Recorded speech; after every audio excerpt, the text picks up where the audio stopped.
माननीय सभापति महोदय, आज बहुत अच्छा लगा। बहुत समय के बाद संसद में चर्चा हो रही है,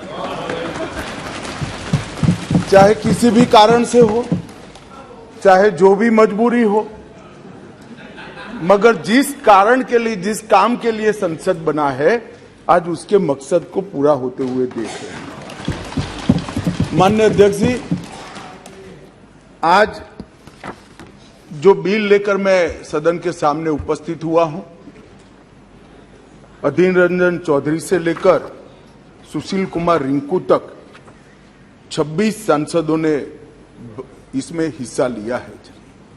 किसने पक्ष में बात करी, किसी ने विपक्ष में बात करी, किसी ने पार्टी लाइन पर बात करी, किसी ने अपने मन की बात करी, परंतु आज चर्चा हुई, इसका मुझे आनंद है। मेरा एक छोटा सा सवाल है ये विपक्ष के सारे मित्रों को कि संसद ने अब तक इस बैठक के अंदर, ये सत्र जब से शुरू हुआ तब तक 9 बिल पास कर लिए। सारे बिल अपनी अपनी जगह बहुत महत्वपूर्ण थे। माननीय अध्यक्ष, हर क्षेत्र के महत्वपूर्ण बिल थे। उसमें इन्होंने कहा पीएम आकर जवाब दे, पीएम आएंगे तभी संसद चलने लगे। आज क्या हो गया है? आज इस बिल में मैं तो स्वागत करता हूं आपने चर्चा की, मुझे कोई आपत्ति नहीं है, मैं तो चाहता हूं हर रोज ही आ जाइए, परंतु आज क्या हुआ है? क्या डेमोक्रेसी की चिंता है? तो डेमोक्रेसी की चिंता है तो हर एक बिल महत्वपूर्ण है, हर एक बिल महत्वपूर्ण है। क्या देश की चिंता है तो किसानों के लिए भी बिल आया, बाकी सारे विषय के लिए भी बिल आए, मगर कोई नहीं आया। साहब, ना डेमोक्रेसी की चिंता है, ना देश की चिंता है, ना जनता की चिंता है। अपने गठबंधन को बचाने के लिए सारे लोग यहां आए। और आज मुझे कह रहे थे कि भारत आपको देख रहा है। मैं बता रहा हूं कि भारत देख भी रहा है, देखना भी चाहिए। आपके दोहरे चरित्र को भारत देख रहा है। आपके लिए जनता के बिल महत्वपूर्ण नहीं है। हमारे गठबंधन से एक छोटी सी सुपारी जितनी पार्टी भागकर न चली जाए, इसका बहुत बड़ा महत्व है। आपकी प्रायोरिटी बड़ी स्पष्ट हो गई भाई, बहुत स्पष्ट आप लोगों ने ही कर दी। मैं तो कुछ बोला नहीं, चुपचाप सुनता रहा, सबको पढ़ा और सब बड़ी बड़ी दुहाइयां दे रहे थे। अरे भले आदमी, कोई तो सच बोल देता कि हम इसलिए आए हैं कि केजरीवाल जी हमारे गठबंधन से भाग न जाए। माननीय अध्यक्ष जी, खैर उनका जो कारण हो, मणिपुर उनका एब्सेंट रहने का कारण नहीं है। मैंने पहले दिन से यहां कहा है, जितनी लंबी चर्चा करनी हो मणिपुर पर, सरकार चर्चा करने के लिए तैयार है। हर चीज का जवाब दिया जाएगा और मैं दूंगा जवाब, मैं दूंगा जवाब। माननीय अध्यक्ष जी, माननीय अध्यक्ष जी, उनको प्रॉब्लम एक ही है कि जनता के मन में भ्रांति खड़ी कर दी जाए। मैं उनको बताता हूं कि जनता है जो सब जानती है, कभी भ्रांति खड़ी नहीं होती है।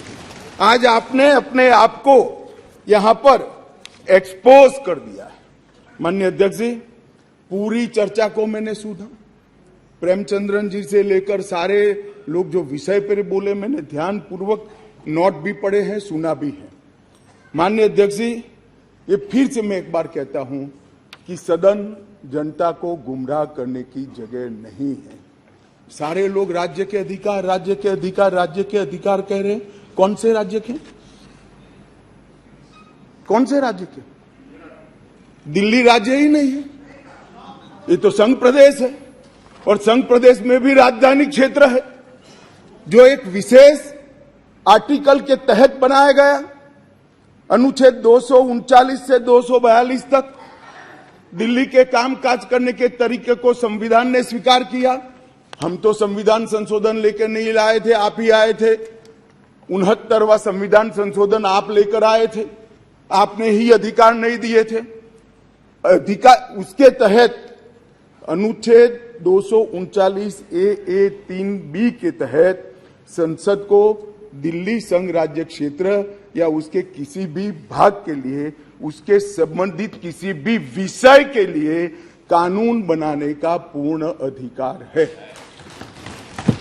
मैं फिर भी आज मैं समझता हूं कि आप लोग समझकर ही बोले होंगे, समझते हैं, मगर पॉलिटिकली बोले होंगे, मगर मैं ऐसा समझकर बोलता हूं कि आप नहीं समझे होंगे। तो राज्य और केंद्र शासित प्रदेश और राजधानी क्षेत्र, ये संविधान में अलग अलग एंटिटी है। अब राज्य की दुहाई, अभी किसी सदस्य ने कहा कल को आप किसी भी राज्य से, भाई नहीं हो सकता। राज्य के काम में दखल नहीं हो सकती। यहां दखल इसलिए कर सकती है संसद क्योंकि 239A3B के अंदर इस संसद को आपकी पार्टी जब सत्ता में थी तब अधिकार दिया हुआ है। और अभी किसी को लगता है मेरे अधिकार कम है, तो चुनाव लड़ने से पहले आर्टिकल 239A3B पढ़ना चाहिए था। अब पढ़े नहीं, लड़ लिए और कहते मेरे अधिकार कम है। मैं देश की जनता को, दिल्ली की जनता को, सारे विपक्षी दलों को इतना ही कहना चाहता हूं, साहब 1993 में राज्य बना, 93 से 15 तक इसी नियमों के अनुसार उस वक्त भी सर्विस केंद्र सरकार के हाथ में ही थी। सुप्रीम कोर्ट ने एक इंटरप्रिटेशन किया और इंटरप्रिटेशन कर ये भी कहा कि अगर आपको सर्विस हाथ में लेनी है तो कानून बनाना पड़ेगा, जो अभी हम कर रहे हैं। तो 93 से लेकर 2015 तक किसी भी मुख्यमंत्री को कभी भी झगड़ा नहीं हुआ। आप भी आए, हम भी आए, ऊपर हम भी थे, आप भी थे, क्योंकि झगड़ा इसलिए नहीं हुआ कि जो भी आए, मैं तो आपके वखान कर रहा हूं, अधीर रंजन जी समझिए, चाहे कांग्रेस हो या बीजेपी, जो भी आए उनका मकसद दिल्ली की जनता की सेवा करना था। अगर सेवा करनी है तो झगड़ा करने की जरूरत नहीं, मगर अधिकार चाहिए तो झगड़ा करने, और झगड़ा करने का स्वभाव ही हो तो क्या कर सकते हैं। हम तो रिसीविंग एंड पर है, भाई झगड़ लो, अब क्या कर सकते हो। आप दिल्ली की जनता ने आपको चुना है, आप झगड़ा करना चाहते हो।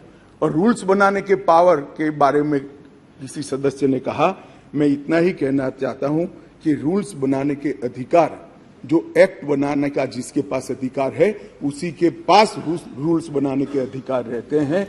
एक्ट बनाने का अधिकार भारत सरकार को है, तो एक्ट के रूल बनाने का अधिकार भी, ये बेसिक समझ का विषय है। कैबिनेट नोट का सवाल किया, इसमें भी आप इसको गलत भ्रांति खड़ी कर रहे हो। आप ध्यान से पढ़ लीजिएगा, कैबिनेट नोट आज भी कोई भी राज्य हो, आप लोग की कई राज्य में सरकार है, वहां कैबिनेट नोट कैबिनेट सचिव की साइन से ही कैबिनेट में जाती है। फाइल पर मंत्री की अप्रूवल होती है। यहां पर क्या होता था, जब घपले घोटाले वाली कैबिनेट नोट हो, सचिव के पास जाती ही नहीं थी, मुख्य सचिव के पास जाती ही नहीं थी। मंत्री के सिग्नेचर से पहली बार मैंने इतने लंबे सार्वजनिक जीवन में, माननीय अध्यक्ष जी, कोई कैबिनेट नोट गई है ऐसा सुना है। मंत्री के सिग्नेचर से कभी नहीं जाती, इसलिए रूल्स बनाने पड़े हैं भाई। रूल्स इसलिए बनाने पड़े हैं कि रूल्स के हिसाब से नहीं चलता था, रूल्स के हिसाब से चले, उसके लिए ये रूल्स बनाने पड़े हैं।